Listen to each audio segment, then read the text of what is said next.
ভাইরে ভাই, মাত্র 7 দিনের মধ্যে আপনি পেয়ে যাবেন কন্টেন্ট মনিটাইজেশনের সেটআপ। হ্যাঁ ভাই, বিশ্বাস হচ্ছে না আমার এই কথাটা? আজকে এই ভিডিওটি সম্পূর্ণ দেখেন। আজকের ভিডিওটি সম্পূর্ণ দেখলে আপনি মাত্র 7 দিনের মধ্যে কন্টেন্ট মনিটাইজেশনের সেটআপ পাবেন। এর জন্য আপনাকে কোন কোন কাজ করতে হবে, কি করলে আপনি মাত্র 7 দিনে কন্টেন্ট মনিটাইজেশন সেটআপটা পাবেন, আজকের এই ছোট্ট ভিডিওটিতে আমি সে বিষয় নিয়ে আপনাদের সঙ্গে আলোচনা করব। আজকের এই ভিডিওটি একটু স্কিপ করবেন না।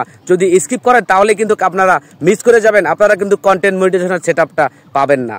আমার কথা শুনে অবাক হয়ে যাচ্ছেন যে মাত্র 7 দিনে কন্টেন্ট মনিটাইজেশনের সেটআপটা কিভাবে পাওয়া যাবে। এই বিষয়টা শুনে কিন্তু আপনারা অনেকে হতবাক হয়ে যাচ্ছেন। হ্যাঁ ভাই, এমনও অনেক কন্টেন্ট ক্রিয়েটর আছে আপনাদেরকে কিন্তু এভাবেই তারা হতাশা করে দেবে। বিশেষ করে যারা নতুন কন্টেন্ট ক্রিয়েটর আছেন তারা কিন্তু হতাশায় পড়ে যাবেন। কি কারণে হতাশায় পড়ে যাবেন সে বিষয়টা আপনাদের সঙ্গে আমি ক্লিয়ার করতেছি। এখন আসি মেইন পয়েন্টে। বর্তমানে ভাই কন্টেন্ট ক্রিয়েটরের থেকে ফেসবুকে রোগীর থেকে ডাক্তারের সংখ্যা কিন্তু অনেক বেশি। আপনারা নতুন যারা আছেন এই ধরনের কন্টেন্টগুলো দেখে আপনারা প্রথমে মডিফাইড হবেন, পরে কিন্তু ডিমোডিফাইড হয়ে যাবেন। এর পিছনে একটাই কারণ আছে, আপনারা 7 দিন কাজ করবেন। 7 দিন কাজ করার পরে যখন দেখবেন যে আপনার কন্টেন্ট মনিটাইজেশনের সেটআপটা আসলো না, তখন কিন্তু আপনারা এই কাজগুলো আর করবেন না।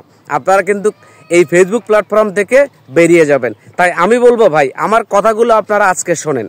7 দিন নয়, আপনারা কিভাবে কাজ করলে আপনারা কন্টেন্ট মনিটাইজেশন সেটআপটা পাবেন, কতদিন সময় লাগবে সে বিষয় নিয়ে আপনাদের সঙ্গে বিস্তারিত আমি আলোচনা করব।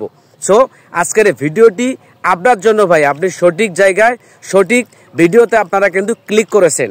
সো ভিডিওটা কন্টিনিউ করেন, আপনারা জানতে পারবেন। ভাই কন্টেন্ট মনিটাইজেশন পেতে গেলে আপনাকে কিছু কাজ করতে হবে, কিছু শর্ত আপনাদেরকে ফিল আপ করতে হবে। যে শর্তগুলো যদি আপনারা ফিল আপ করতে পারেন, ইনশাল্লাহ আপনারা কিন্তু এখান থেকে কন্টেন্ট মনিটাইজেশনের সেটআপটা খুব সহজেই পেয়ে যাবেন। তো কোন কোন কাজগুলো আপনাদেরকে করতে হবে? আপনারা যারা এখন পর্যন্ত কন্টেন্ট মনিটাইজেশনের সেটআপটা পান নাই, আপনারা প্রত্যেক দিন 3টা করে রিল ভিডিও আপলোড করবেন ফেসবুকের গাইডলাইন অনুসরণ করে। একটা করে ছবি পোস্ট করবেন, সপ্তাহে অন্তত 3টা লং ভিডিও আপলোড করবেন। পারলে আপনারা সপ্তাহে 4 দিন লাইভ ভিডিও করবেন। যাদের লাইভ ভিডিওর অনুমতি হয়েছে আপনারা লাইভ ভিডিও করবেন। কিন্তু ভাই আপনারা কখনোই ফেসবুকের যে গাইডলাইন বিরোধী, যে গাইডলাইনের বাইরে যে ভিডিওগুলো আছে, যে গাইডলাইন বিরোধী যে কর্মকাণ্ডগুলো আছে, যে কথা আছে, যে টেক্সট আছে, যে পোস্টগুলো আছে, এগুলো আপনারা কখনোই করবেন না। ধৈর্য হারাবেন না, আপনাদের ভিডিওতে কিন্তু ভিউজ আসবে না। অধৈর্য হবেন না, আপনাদের ভিডিওতে ভিউজ আসবে। তো কন্টেন্ট মনিটাইজেশনের সেটআপটা পেতে গেলে আপনাকে অবশ্যই আমি যে নিয়মের কথাটা বললাম, এই নিয়ম মেনে কিন্তু আপনাকে মাস্ট বি কাজ করতে হবে। প্রত্যেক দিন 3 করে রিল ভিডিও দিবেন, একটা করে ছবি, একটা করে পোস্ট, এবং সপ্তাহে অন্তত 3টা লং ভিডিও আপনাকে কিন্তু 3 মিনিট প্লাস ভিডিও অবশ্যই দিতে হবে।